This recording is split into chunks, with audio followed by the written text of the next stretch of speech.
You'll know that the New South Wales Police had a no-nonsense approach to the attempted Black Lives Matter protest in Sydney yesterday. Fair enough. It wasn't about the issues involved. The protest was shut down because of the pandemic restrictions. As you know, the Black Lives Matter protests here have arisen on the back of the killing of George Floyd in the US. This has been seized upon by activists here to reanimate, if you like, claims about Indigenous deaths in custody in our country. Now, people should be free to campaign for their causes, and especially the relatives of victims will want to continue what they see as a fight for justice. But I want to show you how the opportunism, the politically correct or woke opportunism of the media was called out last night. Channel 10's The Project interviewed relatives of David Dungay, who died in custody in 2015 and whose case was at the forefront of the intended protest. Lizzie, how would you describe the police response today? I would describe the police response today absolutely disgusting. Now all of a sudden a young man overseas dies in parallel circumstances. All of a sudden everyone knows my cousin's name, and then all of a sudden we're the ones to face more police brutality after you can watch the way my cousin died. So yeah, as I said, today's police response was utterly disgusting. And you said, you suggested you experienced police brutality. What happened?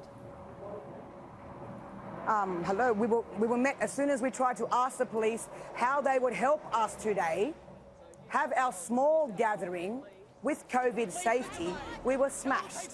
Firstly, the New South Wales Police closed down our COVID safety stall as we entered the domain. Brutality? Smashed? Well, we all saw the footage there and the project seemed to get what they want.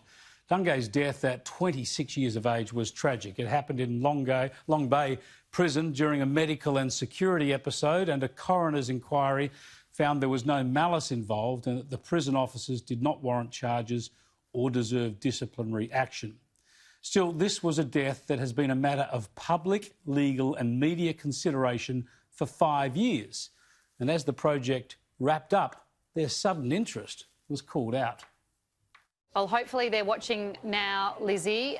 We appreciate... Oh, I dare hope they would be watching now. Yeah.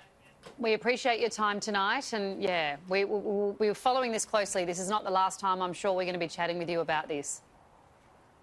Well, that's nice to know, Project, but the last statement I'd like to say on behalf of my family is, where have you been for the last 4.5 years? Noted. Thank you, Lizzie. Noted. Thank you very much. Thank you. Indeed. Does the media accurately and fairly probe these difficult issues? Or does it just use them for a bit of colour and movement when it suits them? You be the judge.